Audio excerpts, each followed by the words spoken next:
Hello everyone, it's SadBulldog, and this video contains spoilers for Kane Parsons' Backrooms movie that was just recently released, and I will be giving a quick review of the movie as a follow-up to my One Concern with the Backrooms movie video. And then shortly after that, I'll get into the main topic of today. I watched the movie. It was pretty damn good. So good, in fact, that I watched it twice, and I'll have my third viewing scheduled for actually this weekend, as a matter of fact, and I 100% believe that Kane Parsons has taken Backrooms as a concept by the reins and made it entirely his bitch. Obviously, yes, it's still very much an open source concept, and people can make whatever monster they want, whatever main characters they want, but Kane's specific variant, now more prevalent than ever thanks to the movie, is one of, if not the best interpretation of the Backrooms as a whole that I've ever seen. There's no levels, there's no exits, and you can randomly just fall in someday, no matter where you are throughout space and time. And no matter what, you'll end up in the same drab yellow halls and moist carpets, ever expanding from some mysterious force that can take memories and try their best to recreate them in this infinite indoors. There's a lot of art going around online recently of people depicting ancient art on slabs and pots and half-missing art pieces with the Backrooms just there, looming, as it always was and as it always will be.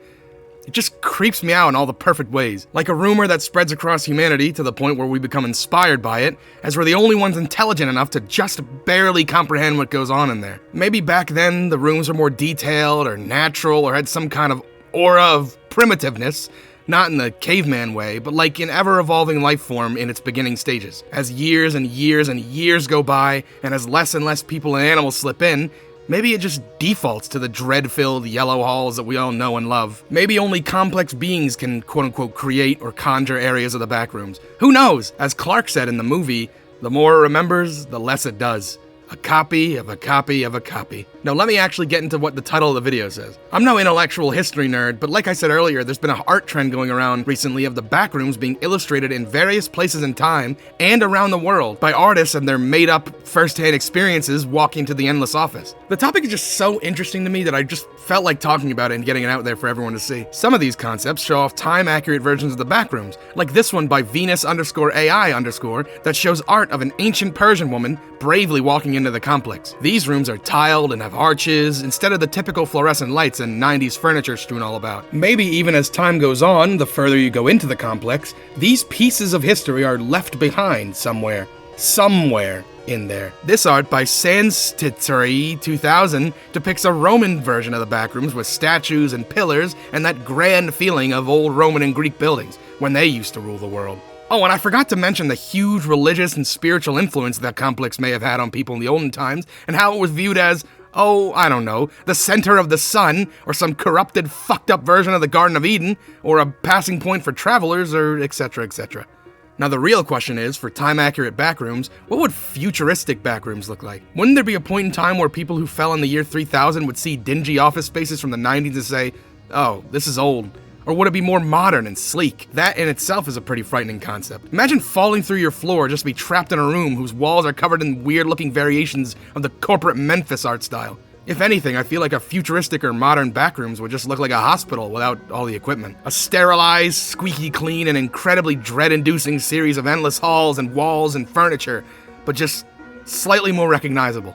But not at the same time. Having the Backrooms follow architectural trends throughout the years is one way to keep it grounded, per se, and have it be more of a paranormal anomaly rather than sticking to one single horrible spot for eternity, is pretty damn neat. But on the opposite end of this, one of my favorites in the genre of permanent office space is called The Gap, by Wyatt, followed by a bunch of T's. It shows a cave covered in handprints and paintings by our long-distant relatives, and a strange open spot where other hands should probably be, meaning that this is an entry point to the Backrooms. Now, I love this one not solely because it involves hundreds and thousands of years worth of time jumps, making the Backrooms seem more alien than it was originally presented, but the painting on the bottom of the image.